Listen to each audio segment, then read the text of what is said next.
Hi ಎಲ್ರಿಗೂ ನಮಸ್ತೆ. ನಾನು ಒಂದು ಹೊಸ ಚಾಲೆಂಜ್ ವಿಡಿಯೋ ಸೀರೀಸ್ನ ಶುರು ಮಾಡಬೇಕು ಅಂದ್ಕೊಂಡಿದ್ದೀನಿ. So stick around and C. ಅಮ್ಮ ಎಷ್ಟು ದಿನ ನೀನೇ ಎಲ್ಲ ನಿಭಾಯಿಸಿ ತುತ್ತು ತಿನ್ನಿಸಿ ಆಫೀಸ್ಗೆ ಹೋಗುವಾಗ ಆಫೀಸ್ ಬಿಡು ಸ್ಕೂಲಿಂದನೂ ನಾನು ಬರೀ ರೆಡಿಯಾಗಿ ಹೋಗೋದಷ್ಟೇ, ನೀನೇ ತಿನ್ನಿಸಿ ಕಳಿಸ್ತಿದ್ದೆ. ಇವಾಗ ಜವಾಬ್ದಾರಿ ಎಲ್ಲ ಮದುವೆಗಿಂತ ಮುಂಚೆ ನನಗೆ ಏನೂ ಗೊತ್ತೇ ಇರಲಿಲ್ಲ, ರಾಣಿ ಹಂಗೆ ಬೆಳೆಸ್ದೆ. ಇವಾಗ ನನ್ನ ಜವಾಬ್ದಾರಿ ತಗೊಳ್ಳೋ ಟೈಮು. ಸ್ವಲ್ಪ ಕಷ್ಟ ಆಗತೈತಿ, ಇಲ್ಲ ಅನ್ನಲ್ಲ. ಸೊ ಅಲ್ಲಿ ಹೋಗಿ ಒಂದೇ ಸಲ ನಿಭಾಯಿಸೋಕ್ಕಿಂತ ಇವಾಗ ಹಿಂಗೂ ಆಷಾಢಕ್ಕದೀನಿ, ಇಲ್ಲಿ ನಾನೇ ರೆಸ್ಪಾನ್ಸಿಬಿಲಿಟಿ ತಗೊಂಡು ಎಲ್ಲ ಮಾಡ್ತೀನಿ. ನಿನಗೆ ಕಷ್ಟ ಆಗುತ್ತೆ ಗೊತ್ತು, ಆದರೂ ನೀನು ಆರಾಮಾಗಿ ಕೂತು ಏನು ಬೇಕೋ ಅದನ್ನ ಹೇಳಿ ಆರ್ಡರ್ ಮಾಡು, ನಾನೆಲ್ಲ ಮಾಡಿ ನಿಮಗೆ ಒಂದು ಸ್ವಲ್ಪ ರೆಸ್ಟ್ ಆಗುತ್ತೆ. ಇದು ನಾನು ಹಿಂಗೆ ಅನ್ಕೊಂಡು ಈಗ ನಾನೇನಾದರೂ ಕೆಲಸ ಮಾಡಿದ್ರೆ ಅದು ನನಗೆ ಫ್ಯೂಚರಲ್ಲಿ ಹೆಲ್ಪ್ ಆಗುತ್ತೆ ಅಂತ. ಓಕೆ, ಇದು ನಿಂಗೂ ಚಾಲೆಂಜ್, ಇದು ನಿಂಗೂ ಚಾಲೆಂಜು. ನೀನು ಖಾಲಿಯಾಗಿ ಕೂರೋದು, ಕೆಲಸ ಎಲ್ಲ ಮಾಡೋದು ನನಗೆ ಚಾಲೆಂಜ್. ನಾಳೆಯಿಂದ ಚಾಲೆಂಜ್, ಹೊಸ ಚಾಲೆಂಜ್. ಇನ್ನೂ ಏನು ಚಾಲೆಂಜ್ ಮಾಡ್ತಿದ್ದೀನಿ ಅರ್ಥ ಆಗಿಲ್ಲ ಅಂದರೆ, ಫಸ್ಟ್ ಬಂದು ಸ್ಟೇಯಿಂಗ್ ಹೈಡ್ರೇಟೆಡ್, ಈಟಿಂಗ್ ಹೆಲ್ದಿ. ಅದಾದಮೇಲೆ ಎಷ್ಟು ನನ್ನ ಕೈಯಿಂದ ಆ್ಯಕ್ಟಿವ್ ಆಗಿರೋಕ್ಕೆ ಸಾಧ್ಯನೋ ಅಷ್ಟು ಆ್ಯಕ್ಟಿವ್ ಆಗಿರೋಕ್ಕೆ ಪ್ರಯತ್ನ ಪಡ್ತೀನಿ. ನಾನು ಬೇಗ ಬರ್ತೀನಿ. ಹಾಯ್ ಬುಲ್ಬುಲ್.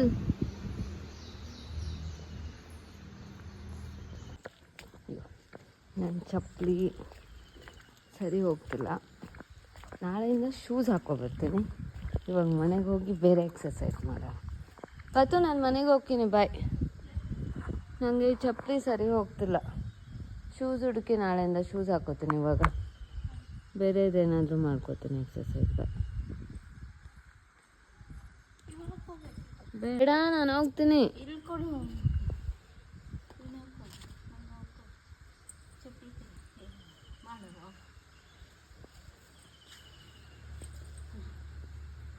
ಹಂಗೆ ನಮ್ಮಮ್ಮಿ ಇವಾಗ ಹಾಕೊಂಡಿರೋ ಶೂಸು ಚಪ್ಪಲಿ ಎಕ್ಸ್ಚೇಂಜ್ ಮಾಡಿಸ್ಕೊಂಡು ಒಟ್ಟು ನನ್ನ ಮಗಳಿಗೆ ವಾಕ್ ಮಾಡಿಸ್ಲೇಬೇಕು.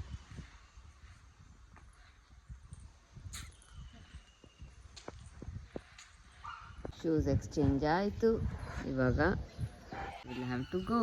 ನನಗೆ ಸಿಗೋ ಫ್ರೀ ಟೈಮಲ್ಲಿ ನಾನು ಇಷ್ಟಪಡೋರ ಜೊತೆ ಆದಷ್ಟು ಏನಾದರೂ ಒಂದು ಆ್ಯಕ್ಟಿವಿಟಿ ಆಟ ಆಡೋಕ್ಕೆ ಟ್ರೈ ಮಾಡ್ತೀನಿ. ಇದು ಫಿಸಿಕಲ್ ಆ್ಯಕ್ಟಿವಿಟಿನೂ ಆಯಿತು, ಅವ್ರ ಜೊತೆ ಟೈಮ್ ಸ್ಪೆಂಡ್ ಮಾಡಿದ್ದು. ಇದರಲ್ಲಿ 4 ಆಲ್ಮಂಡ್, 1 ವಾಲ್ನಟ್. ನನಗೆ ನನ್ನ ಮೆದ್ಲು ಚುರುಕಾಗಲಿ, ನಮ್ಮ ಮೆದ್ಲು ಅಂತ ನಮ್ಮ ಮಮ್ಮಿ ಮೆದ್ಲು ಹಾಕೇಳಿ ಅಲ್ಲ ಮಮ್ಮಿ. ಇದೊಂದು ನನಗೆ, ಇದನ್ನ ಹೇಮಂತ್ ಕಾಂಬಿನೇಷನ್ ಅಂತ ಹೇಳ್ತೀನಿ. Hemant combination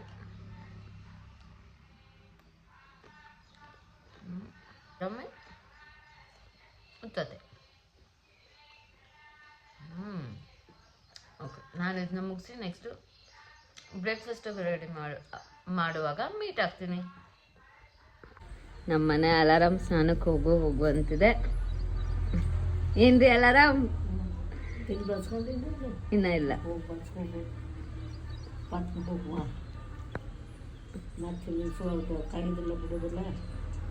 okay alarm. ಹಾಗೆ ಫುಡ್ ರೆಡಿ ಆಗಿರೋ ಚಾಲೆಂಜ್ ಇತ್ತು, ಬಟ್ ಸ್ವಲ್ಪ ಲೇಟ್ ಆಯಿತು, ಪರವಾಗಿಲ್ಲ. ಲೈಫ್ ಅಂದರೆ ದಿನದಿಂದ ದಿನ ಇಂಪ್ರೂವ್ ಆಗೋದೇ ಅಲ್ಲ. ಓಕೆ, ಸೊ ಇದು ಮೇನ್ ಚಾಲೆಂಜು ನಾನು ಮಾಡ್ತಿರೋದು ನೆಕ್ಸ್ಟ್ 30 ಡೇಸ್ಗೆ. Every day preparing breakfast come lunch if possible, breakfast mainly. So ಇದೇ ನಾನು ತೊಗೊಂಡಿರೋ ಚಾಲೆಂಜ್. ಬೇಳೆ ಕ್ಲೀನ್ ಮಾಡ್ತಿದ್ದೀನಿ ಅಂದರೆ ಒಂದು ಐಡಿಯಾ ಬಂದಿರಬೇಕು. ಸೊ ಬಿಸಿಬೇಳೆ ಬಾತ್ ಮಾಡ್ತಿದ್ದೀನಿ. ಕ್ವಿಕ್ಕಾಗಿ ಬಿಸಿಬೇಳೆ ಬಾತ್ ಮಾಡಿ ನೀಟ್ ಹಾಕ್ತೀನಿ. ವೆಜಿಟೇಬಲ್ ಶಾಪಿಂಗ್ ಎಲ್ಲ ಆಗಿದೆ, ಇವಾಗ ಇನ್ನು ವಿಸಿಲ್ ಇದೆಲ್ಲ. ಸೊ ಇದಾಗೋ ಅಷ್ಟೊತ್ತಿಗೆ ಫಟಾಫಟ್ ಅಂತ ಒಗ್ಗರಣೆ ಹಾಕೋದು. 10:15 ಆಗಿದೆ ಆ್ಯಂಡ್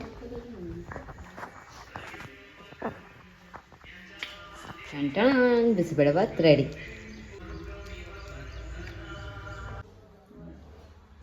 ತಿನ್ನೋದು ಹೆಂಗಾಯ್ತು ಅಂತ.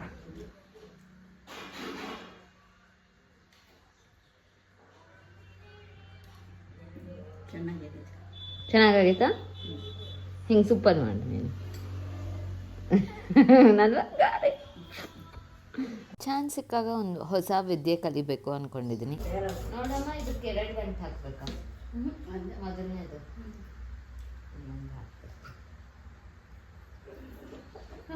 ಗಂಟು ಹಾಕೋದು ಈ ಕಡೆ ಹಾಕೋದು. ಯಾವ ಕಡೆ? ಈಗ ಹಾಕತ್ತೇಳ ಹಿಂಗ. ಓಕೆ, ಇದನ್ನೆಲ್ಲ ಮುಗಿಸಿ ಅದಾದ್ಮೇಲೆ ಸಿಗ್ತೀನಿ. Second attempt.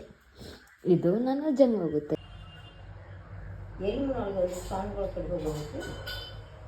ಎರಡು ಚಿಪ್ಸ್ ಪ್ಯಾಕೆಟ್ ತಿಂತಾ ಇದ್ದಾಳೆ ಭಾರತಿ. ಇದನ್ನ ನಾನು ಪಕ್ಕ ನನ್ನ ಚಾನಲಲ್ಲಿ ಹಾಕ್ತೀನಿ. ಮುಖ ತೋರಿಸೆ. ಆಯಿತು, ತಿನ್ಕೊ, ನಿಮ್ಮ ಅಪ್ಪನ ಮನೆದು. ನಾನು ಯಾರು ಹೇಳೋಕ್ಕೆ? ನಾನಂತೂ ಒಂದು ತಿಂದಿಲ್ಲ ಫ್ರೆಂಡ್ಸ್. ಶಕ್ಕು ಡಾರ್ಲಿಂಗ್ ನಮ್ಮನ್ನ ಆಚೆ ಕರ್ಕೊ ಹೋಗ್ತಿದ್ದಾಳೆ. ಬನ್ನಿ ಅವಳ ಜೊತೆ ಆಚೆ ಹೋಗಿ ಬರೋಣ.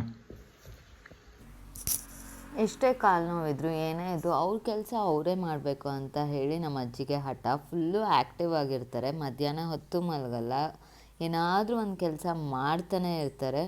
ಸೊ ಇವರಷ್ಟು ಛಲ ಇದ್ದರೆ ಜೀವನದಲ್ಲಿ ಏನು ಬಂದರೂ ಎದುರಿಸ್ಬೋದು ಅನ್ನೋದು ಒಂದು ಥರ ಫೀಲಿಂಗು. ಆ್ಯಂಡ್ ಆಲ್ಸೋ ನನ್ನ ಜೀವನದಲ್ಲಿ ಏನೇ ಕಷ್ಟ ಬಂದರೂ ನಾನು ಫಸ್ಟ್ ನೆನೆಸ್ಕೊಳ್ಳೋದು ನಮ್ಮ ಅಜ್ಜಿನ. ಓಕೆ, ಅಮ್ಮ ಎಷ್ಟು ಕಷ್ಟಪಟ್ಟಿದ್ದಾಳೆ, ಅಮ್ಮ ಇದ್ದಿದ್ರೆ ಹೆಂಗೆ ಮಾಡ್ತಿದ್ಲು ಅಂತ ಹೇಳಿ ನೆನೆಸ್ಕೊಂಡು I will try to do my best.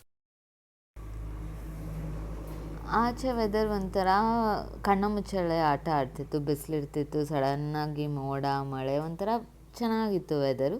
So first ಹೊರಟಿದ್ದು ನಾವು ಬ್ಯಾಂಕ್ಗೆ. ಇಷ್ಟು ವಯಸ್ಸಾದರೂ ಅಜ್ಜಿ ಮ್ಯಾನೇಜರ್ಸ್ ಹರ್ ಫಿನಾನ್ಸ್. ನನ್ನ ರಿಯಲ್ ಲೈಫ್ ಪುಟ್ಟಕ್ಕ ಇವರು. ಸೊ ಇವ್ರ ಮೊಮ್ಮಗಳಾಗಿರೋದು ನನ್ನ ಪುಣ್ಯ. ನೆಕ್ಸ್ಟ್ ನಾವು ಅಲ್ಲಿಂದ ಒಬ್ಬರು ಆಚಾರ್ಯರ ಹತ್ರ ಹೋಗಿದ್ವಿ. ಅಜ್ಜಿಗೇನೋ ಕೆಲಸ ಇತ್ತು ಅಂತ. ಅಲ್ಲಿಂದ ಮನೆಗೆ ವಾಪಸ್ ಬಂದರೆ ದೆರ್ ವಾಸ್ ಅ ಶಾಕ್.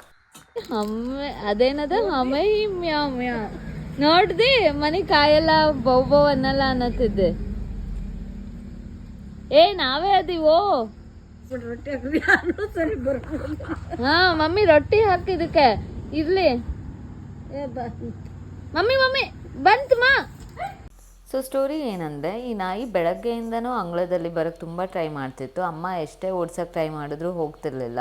ನಾವು ಆಚೆಯಿಂದ ಹೋಗಿ ಬಂದ ತಕ್ಷಣ ಇದು ನಮ್ಮನ್ನ ಯಾರೋ ಅಂದ್ಕೊಂಡು ನಮ್ಮನ್ನೇ ಮನೆ ಒಳಗೆ ಹೋಗಕ್ಕೆ ಬಿಟ್ಟಿಲ್ಲ. So that was the story. Already late ಆಗಿದ್ದರಿಂದ ಈ ದಿನ ನಾವೇನೂ ಆಟ ಆಡಲಿಲ್ಲ. ಸೊ ಮನೆಗೆ ಬಂದು ಬಿಸಿ ಬಿಸಿ ಉಪ್ಪಿಟ್ಟು ಮಾಡಿಕೊಂಡು ತಿನ್ಕೊಂಡು ಮಲ್ಕೊಬಿಟ್ವಿ. ಇದಾಗಿತ್ತು ನಮ್ಮ ಡೇ.